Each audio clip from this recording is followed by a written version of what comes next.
जी हाँ, नमस्कार। आपका हमारे न्यूज चैनल में हार्दिक स्वागत है। देश विदेश की लेटेस्ट खबरों की जानकारी प्राप्त करने के लिए आप हमारे चैनल को सब्सक्राइब कर सकते हैं ताकि हमारी आने वाली सभी न्यू खबरें आप तक पहुंच सकें। एमपी उपचुनाव, बागियों की एंट्री से बीजेपी के दिग्गज बेचैन, संगठन में हुई हलचल।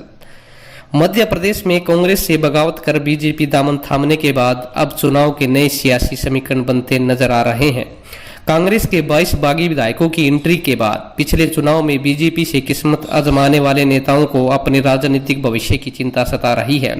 उपचुनाव को देखते हुए कांग्रेस ने बीजेपी के पुराने नेताओं पर डोरे डालने शुरू कर दिए हैं, तो बीजेपी ने उन्हें संगठन में तवज्जो देनी शुरू कर दी है। कांग्रेस के 22 बागी विधायकों के बीजेपी में शामिल होने और शिवराज सरकार बनने के बाद सभी का चुनाव लड़ना कन्फर्म है।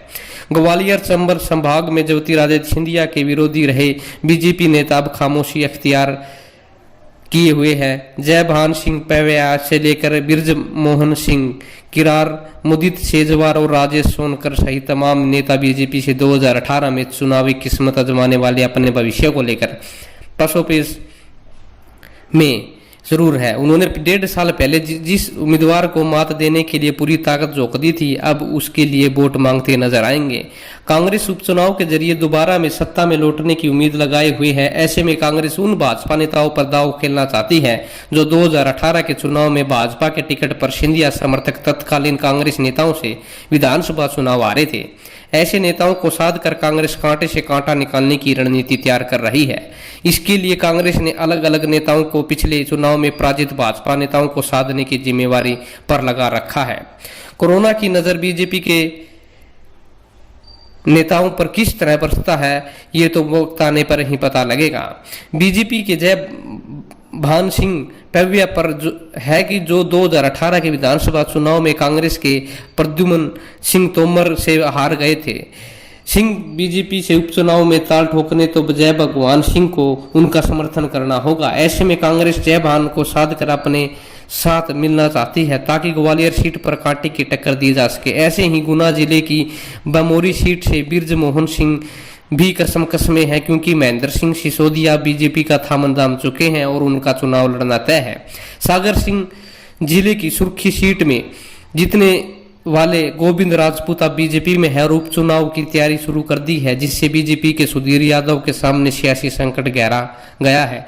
ऐसे ही सांची सीट के प्रभुराम चौधरी बीजेपी से उपचुनाव की तैयारी में जुट गए हैं। ऐसे में 2018 में बीजेपी से चुनाव लड़ने वाले सेजवार की चिंता बढ़ गई है। पूर्व मुख्यमंत्री कैलाश जोशी के बेटे और पूर्व मंत्री दीपक जोशी की देवास जिले की हाट पिपलिया सीट भी उनके हाथों से खिसकी जा सकती है। सिंधिया के समर्थक तुलसी सिलावट को शिवराज सिंह सरकार में मंत्री बनाए जाने के बाद सांवेर के पूर्व विधायक और पिछला चुनाव सिलावट से हारने वाले राजेश सोनकर की नाराजगी सामने आ गई है। मध्य प्रदेश के 2 विधायकों के निर्धन और कांग्रेस के 22 बागी विधायकों के इस्तीफे से रिक्त हुई विधानसभा की कुल 24 सीटों पर अब एक साथ चुनाव होने वाले हैं।